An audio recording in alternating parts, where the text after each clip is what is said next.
A bomb exploded in the lobby of a luxury apartment building in Moscow on Monday. Has killed at least one person and wounded 4 others. A powerful explosion in the heart of Moscow has claimed the life of Armen Sarkisyan, the leader of the elite Stormtrooper Force and a key enforcer for Vladimir Putin. The attack occurred on the night of February 3, 2025, and as expected, all fingers are pointing at Ukraine. Sarkisyan, 46, was no ordinary figure. He was the founder of the infamous Arbat Battalion, also known as the Grim Reapers, a force that fought fiercely in Donetsk and controlled parts of Russian territory. But this time, it seems that death knocked on his own door first. The explosion rocked the luxury residential complex Scarlet Sails, where penthouses can cost up to $2 million, because even Putin's executioners need a lavish retreat after spreading terror. Reports from the scene describe Sarkisyan as having suffered severe injuries to his head, chest, and legs. His face was so disfigured that it was nearly unrecognizable, while his left leg was simply gone. Another man was also killed, and 4 others, including his bodyguards, were seriously injured, turning this high-end apartment building into a chaotic crime scene. The attack comes just 2 months after another daring assassination. A top Russian expert in radiation and chemical warfare was killed by a bomb hidden in a scooter outside his home. Now, in the heart of Moscow, a massive manhunt has been launched to track down the Ukrainian assassination unit that Russia believes is operating within its borders. The Kremlin is undoubtedly furious. Putin, a man accustomed to instilling fear in others, may now feel like the hunted rather than the hunter. If his closest allies can be eliminated right in the capital, the question is no longer who the next target will be, but when and where. And that target could very well be Putin himself. To understand why such a bold assassination took place in the Russian capital, we must first examine Armen Sarkisyan, who he was, why he held such an important position, and why he was such a thorn in Ukraine's side. Sarkisyan, born Armen Sarkisyan, sometimes spelled Armen Sarkisyan, was originally from Horlivka, a region in Donetsk, Ukraine. But instead of standing with his homeland, he chose the path of betrayal, willingly crushing his own people to serve Moscow's interests. And that, unsurprisingly, was not a wise choice. Since the early 2000s, Sarkisyan had immersed himself in the criminal underworld, building a powerful network involved in extortion, arms smuggling, and illegal resource exploitation. He was not a patriotic warrior, nor a brilliant commander. He was simply a sophisticated gangster who knew how to turn violence into wealth and power. During the Maidan protests of 2013-2014, when Ukraine rose up to break free from Russia's influence, Sarkisyan sided with the Kremlin-backed government of President Viktor Yanukovych. He was accused of mobilizing Titushki, hired thugs who suppressed protesters and attacked those who dared to oppose Moscow's grip. This brutal loyalty earned him the favor of Russia's security elite, particularly the FSB, the country's powerful intelligence agency. When Yanukovych was overthrown and fled to Russia, Sarkisyan also escaped, but not to live in hiding. On the contrary, he leveraged his connections with Russian officials and the Eastern European mafia to consolidate his power. He became a bridge between Donbass criminal gangs and Russian intelligence, gradually securing his position within the Kremlin-backed paramilitary sphere. His biggest turning point came in 2024 when Sarkisyan officially founded the Arbat Battalion, a paramilitary force that recruited ex-convicts, from thieves and robbers to murderers, and sent them straight to the battlefield in Ukraine. Much like the Wagner Group, the Arbat Battalion operated outside conventional warfare rules. They were not regular soldiers, they were predators, fighting not for a homeland, but for personal gain and Kremlin favoritism. Under Sarkisyan's command, the Arbat Battalion was accused of committing countless atrocities, attacking civilians, executing prisoners of war, and looting without restraint. The regions of Toretsk, Donetsk, and Kursk, both sites of some of the fiercest battles, became nightmares under his force's reign of terror. Throughout his operations, Sarkisyan inflicted untold suffering on civilians. Surely, you haven't forgotten what happened in Mariupol before. It remains one of the most horrifying tragedies we have witnessed. Putin often condemns what he calls terrorist acts from Ukraine, Yet the very people Moscow collaborates with are individuals wanted for war crimes. With such a blood-soaked record, it is no surprise that he became Ukraine's #1 target. But was President Zelensky's government really behind this assassination? No one knows for sure. But if they were, this was not just an act of revenge. It was a chilling warning to Moscow. Even Putin's most loyal enforcers are not safe on Russian soil. And perhaps no one is beyond the reach of justice, whether in Moscow or anywhere else. As always, in the wake of such a high-profile attack, the initial reports are contradictory and investigations are still ongoing. But one fact is undeniable. Someone managed to bypass Russia's notoriously tight security apparatus and eliminate Armen Sarkisyan in the heart of Moscow. Given the level of risk involved, this was no simple operation. A strike at the very center of Russia's power, where an extensive network of surveillance cameras, security forces, and FSB agents operate 24/7 seemed almost impossible. And yet, it happened. There are two main theories about how the assassination was carried out: either a car bomb planted inside the building or an explosive device deployed by a drone. However, given the high precision and absolute success of the attack, the more likely scenario points to a drone, an iconic weapon in Ukraine's smart warfare tactics. Ukraine has proven itself to be a master in drone warfare. These small, easily deployed devices can evade no-fly zones and strike targets with pinpoint accuracy.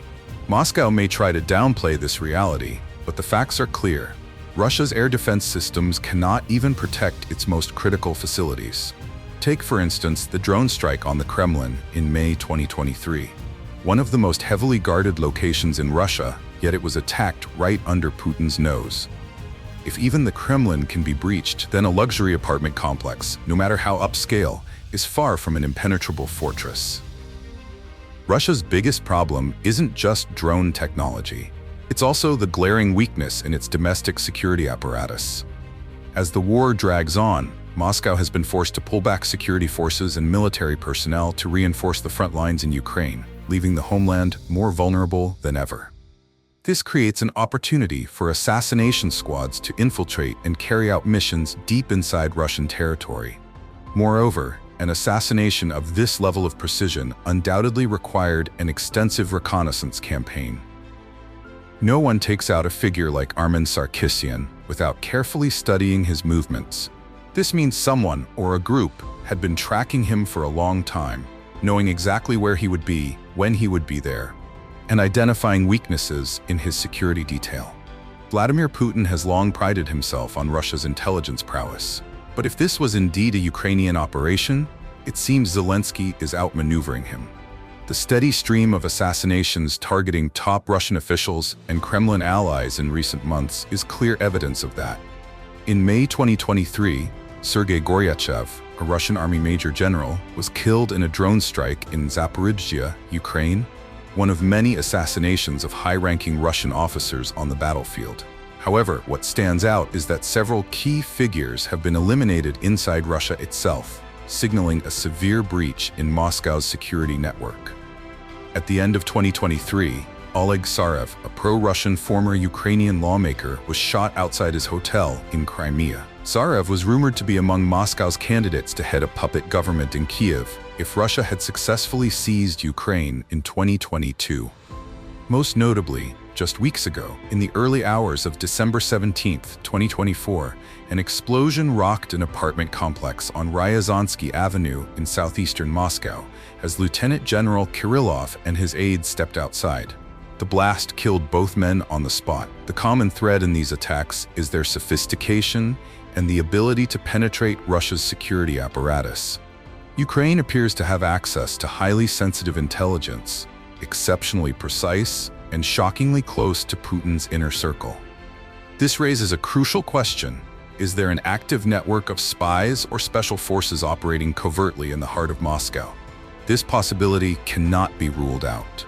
Since 2022, Ukraine has repeatedly claimed it has the capability to conduct special operations deep inside Russia.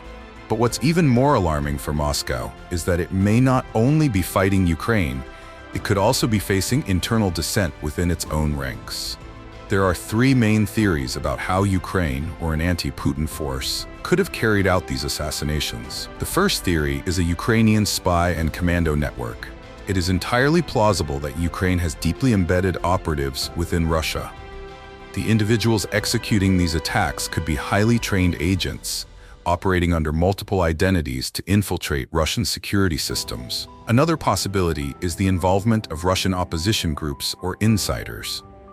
Since the start of the Ukraine war, many Russians have grown disillusioned with Putin's regime, from oligarchs who lost fortunes due to sanctions, sidelined officials, to military officers witnessing the collapse of Russia's armed forces. These assassinations could be the result of collaboration between Ukraine and discontented factions within Russia itself. Lastly, organized crime networks. If Ukraine's government wanted to carry out assassinations without leaving direct fingerprints, it could very well collaborate with Russian mafia organizations. Money can buy loyalty, especially among those willing to take high risks for a lucrative payout. Which theory seems the most likely?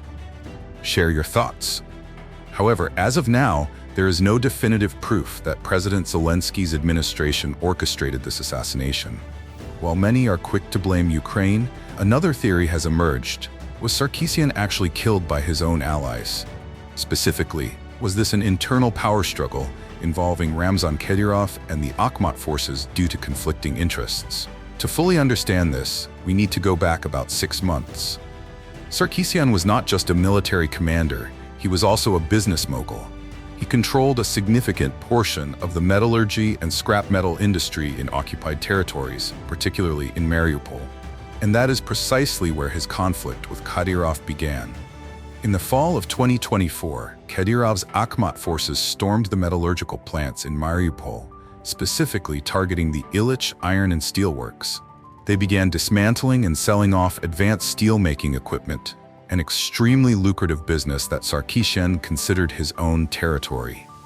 The tension escalated further on February 14, 2024, when a shootout erupted in central Moscow between the bodyguards of Emilia, Armen Sarkisyan's daughter, and Rasul Ochayev, a Kadyrov associate and MMA fighter from Chechnya. Kadyrov's men had allegedly attempted to kidnap Sarkisyan's daughter. Eliminating a figure like Sarkisyan in Moscow was no easy feat. His residence was heavily secured, with strict security measures in place, and yet the bomber managed to breach the perimeter, bypass security, and successfully carry out the explosion. This raises a crucial question. Did someone open the door from the inside? If Kadyrov was indeed behind this assassination, it would suggest that Putin is losing control over his own inner circle. And even more concerning, this might not be the last assassination. For years, Putin has relied on paramilitary groups like Wagner, Akhmat, and other factions to carry out the dirty work that the regular military could not.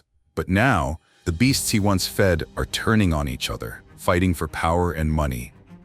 If this is true, the assassination of Sarkisyan is not just an external attack, but a dangerous sign of internal fractures within Russia itself.